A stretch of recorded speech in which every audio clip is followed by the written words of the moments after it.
Okey, hari ini kita nak menyelam ke dalam satu topik yang cukup hangat.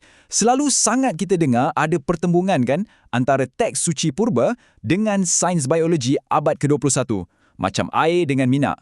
Tapi, sejauh mana benda ni betul? Adakah ia benar-benar bercanggah atau mungkin selama ni cara kita faham tu yang agak tersasar sikit?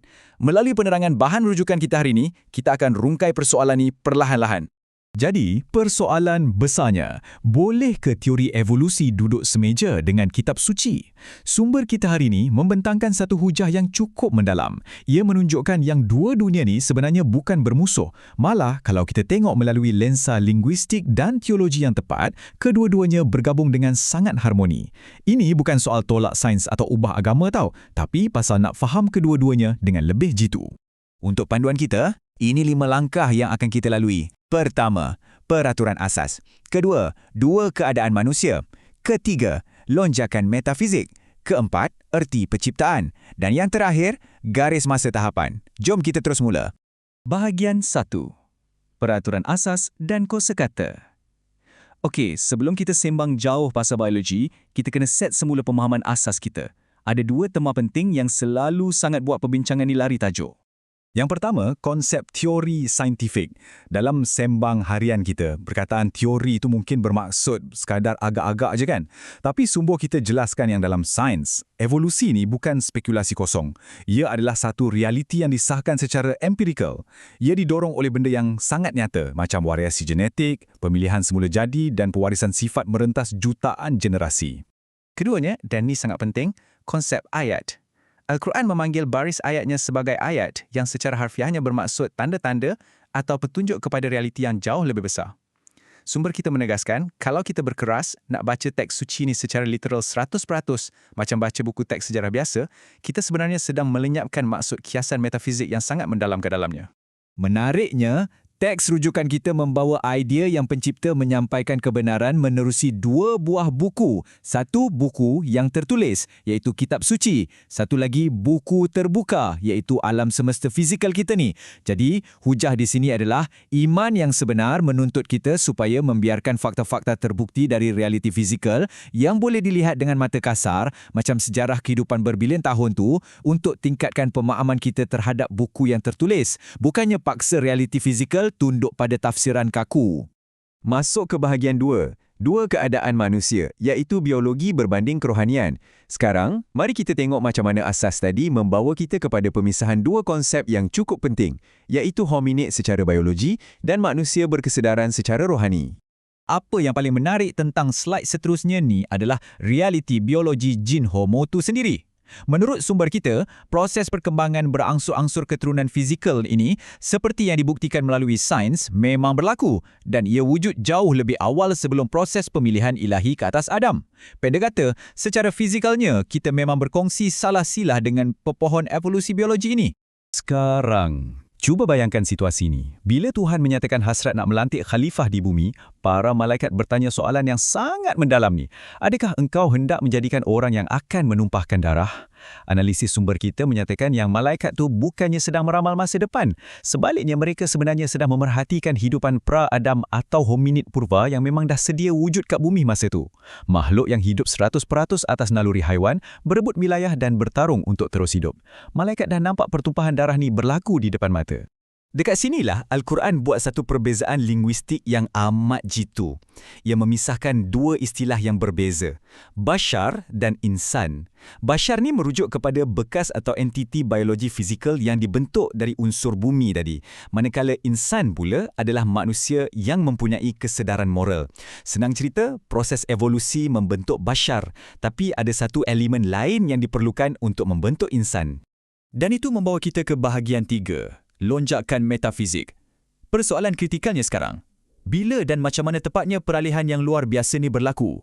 Macam mana haiwan yang bertindak semata-mata atas naluri ni boleh bertukar jadi manusia berkesedaran yang diangkat sebagai wakil Tuhan?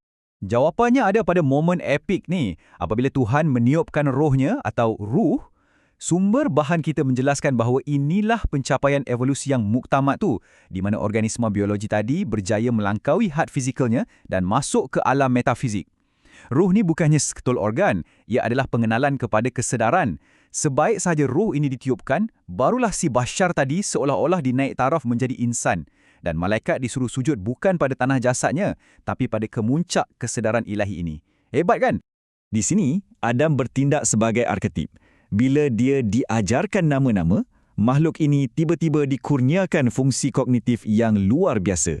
Kita bukan sekadar cakap tentang boleh fikir secara abstrak atau cipta bahasa yang simbolik. Lebih dari itu, ia beri kapasiti untuk buat pengkategorian konsep yang sangat rumit dan tanggungjawab yang paling besar, memikul accountability moral berserta kehendak bebas. Inilah set kelengkapan utama yang memisahkan kita daripada haiwan yang cuma ikut tindak balas berprogram. Seterusnya, bahagian 4, erti penciptaan. Mari kita gali macam mana sebenarnya mekanik penciptaan biologi ini berlaku dengan membedah akar kata bahasa Arab klasik bagi perkataan penciptaan itu sendiri. Selalunya kita bayangkan penciptaan ni macam puff, magis sekelip mata dari tak ada apa-apa langsung kan?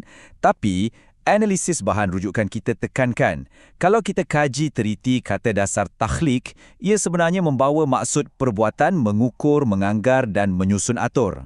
Ia guna bahan yang memang dah sedia ada dan membentuknya menjadi sesuatu yang baharu. Maknanya, ia adalah proses pembentukan genetik secara berterusan yang sangat teliti, bukan magic satu saat. Bukti yang paling epik, cuba tengok urutan dari ayat ini. Sumber kita tunjukkan macam mana teologi ini memetakkan logik saintifik dengan tepat sekali. Urutannya sangat spesifik. Mula-mula, khalaqa, mencetuskan bentuk fizikal. Lepas tu, fasawwa, menyeimbangkan struktur tubuh. Diikuti qaddara, iaitu meletakkan batasan atau kod genetik. Dan akhirnya, fahada, memberi panduan untuk spesies itu beradaptasi dengan persekitaran. Tak sangka kan, urutan kata dari teks purba ni sebenarnya membentangkan fasa evolusi genetik moden dengan sangat tersusun. Malah kalau kita perhatikan dari sudut tata bahasa pun, perkataan yang digunakan ialah yakhluqu, iaitu dalam bentuk kala kini berterusan atau present continuous tense. Apa maknanya? Maknanya perbuatan menyusun atur alam ni sentiasa, sedang dan terus berlaku. Tuhan bukannya muncul tiba-tiba melanggar undang-undang alam, sebaliknya dia sentiasa melaksanakan hukum-hukum genetik ciptaannya secara berterusan tanpa henti. Dan tibalah kita di bahagian 5, yang terakhir, garis masa tahapan. Sekarang kita dah faham penciptaan tu satu proses yang sangat teliti. Persoalannya, macam mana ia direalisasikan sepanjang tempoh evolusi biologi berbilion tahun ni? Ini membawa kita kepada konsep tadrij, hukum perkembangan berperingkat-peringkat. Teks kita mendedahkan satu perkara yang sangat membuka minda. Perintah ilahi yang cukup popular, kun fayakun, jadilah maka jadilah ia, sebenarnya juga dalam tata bahasa kala kini berterusan. Ini beri makna yang arahan penciptaan itu memang berlaku serta-merta, tapi manifestasi fizikalnya adalah satu proses yang perlahan-lahan menyempurna merentas eon dan zaman. Cuba lihat garis masa ni. Dari pemerhatian sains, proses biologi perlukan 3.8 bilion tahun, betul? Dan sumber kita jelaskan yang angka saintifik ni selari secara menakjubkan dengan susunan teks. Ia bermula dengan dahr, satu jangka masa yang sangat panjang berlalu, di mana manusia hanyalah sesuatu yang tidak disebut. Kemudian, kehidupan ni mula berkembang dalam fasa atwara, iaitu perkembangan secara berperingkat menerusi generasi biologi yang panjang. Dan dari proses berperingkat inilah, akhirnya munculnya insan, manusia yang dianugerahkan kesedaran rohani macam kita pada hari ini. Okey, memandangkan kita dah di penghujung penerangan yang cukup merangsang akal ni, saya nak tinggalkan anda dengan satu pemikiran tajam dari kesimpulan bahan rujukan kita. Memandangkan buku terbuka, ciptaan fizikal di keliling kita ni dah beri pelbagai bukti saintifik dan fakta empirikal tentang kepelbagaian spesies yang mengambil masa bilion tahun, adakah keimanan yang tulen menuntut kita supaya menerima realiti alam ini untuk meningkatkan lagi pemahaman agama kita, atau kita nak terus berkeras memutar belitkan fakta semata-mata untuk kekal dalam kepompong dogma tafsiran literal? Anda fikir-fikirkanlah.